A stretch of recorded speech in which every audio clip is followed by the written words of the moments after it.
Hey everybody, today we're going to talk about a chord that many of us have played before in a minor 2/5, and that is a half diminished chord.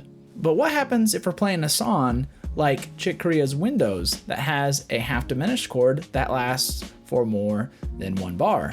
Well, in today's lesson we're going to talk about 3 different ways that you can approach this half diminished sound. Let's jump right in it.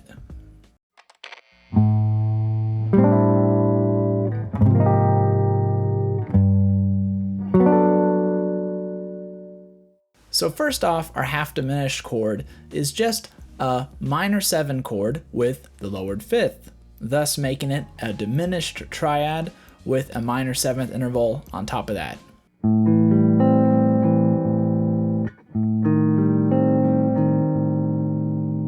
Where we normally see this chord is paired with a dominant 7 flat 9 chord as part of a minor 2/5. When it's used like this, it's often the case that we can just ignore the 2 chord of our minor 2/5 and just play off that dominant 7 flat 5 sound.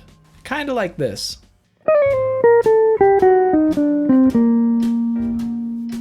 Now there's nothing wrong in doing that, however, but what happens if we have our 2 chord that lasts for more than a bar? Then you would really need to play off the sound of that half diminished chord versus just playing the sound of only the 5. So the first way that we're going to talk about how to do this in our lesson is to use the Kansas City blues sound. Yep, the scale that we use to play over the blues, we can also use to play over half diminished chords. Just play this scale off the flat 7th degree of our half diminished chord. Every note of the scale works really well over this chord.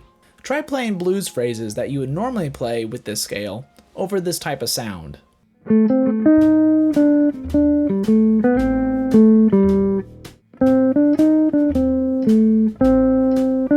Also, because this scale is very shape-based, you can take one idea played in one octave and move it through all the octaves down or up our guitar neck. This scale is also a great way to force you to be melodic when soloing, as you only have 5 notes to deal with.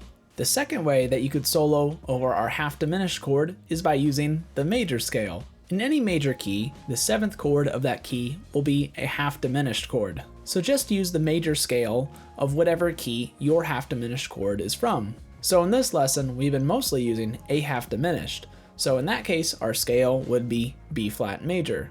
Make sure and start your scale on A and not on B flat.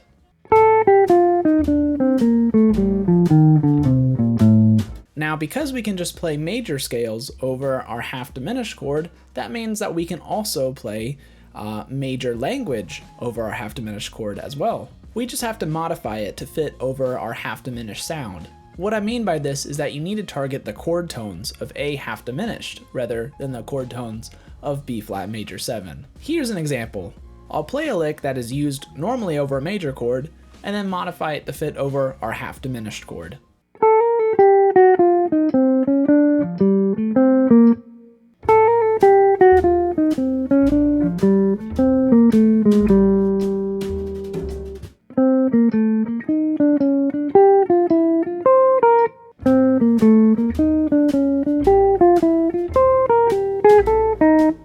The other thing you could do with our major scale is make it into a major bebop scale by adding the sharp 5th degree to our scale. By doing this, we can start on any chord tone of A half diminished and then land on that same chord tone 4 beats from whenever we started.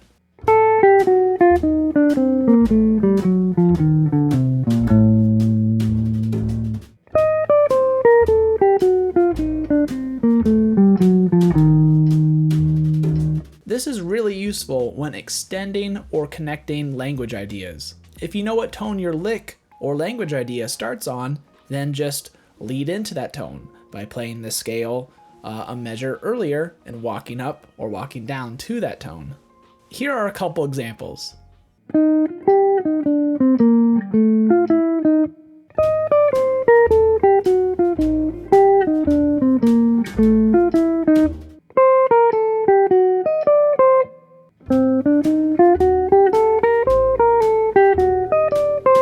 The last way we're going to cover in this lesson to to play over half diminished chords is to use the melodic minor scale.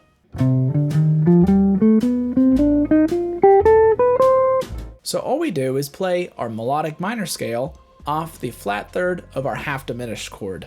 So in our case, we're going to play C melodic minor over our A half diminished chord. Doing this will add the natural 9 to our half diminished sound instead of the flat 9 like when we play the major scale over our half diminished chord. This is great because now pretty much any note of our C melodic minor scale we can land on, as like when we played with our major scale. If we hit the flat 9 wants to pull to the root. So now you can use any language you have over tonic minor chords and then apply them to our half diminished chords. Here are some examples.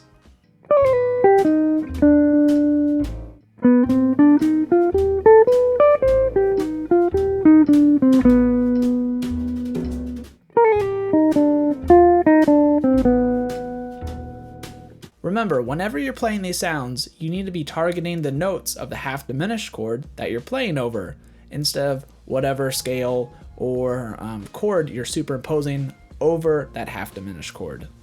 To make this easier, make sure to practice your half diminished arpeggios all over the neck, whether it's really high or really low, and be able to connect them all together using our box method, like I covered in my previous video, which you can see in the corner of the screen.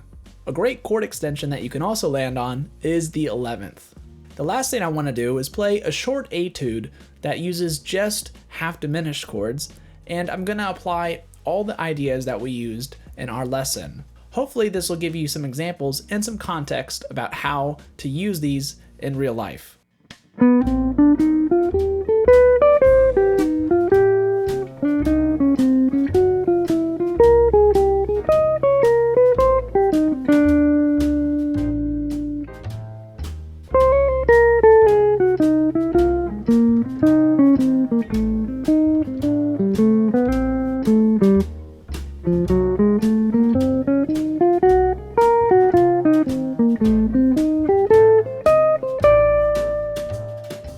Thank you guys so much for watching this video about 3 ways to master the half diminished sound. If you like what you're seeing, make sure to hit that subscribe and like button so you can stay up to date with all the content in the future. Thanks again for watching, and remember to always keep swinging.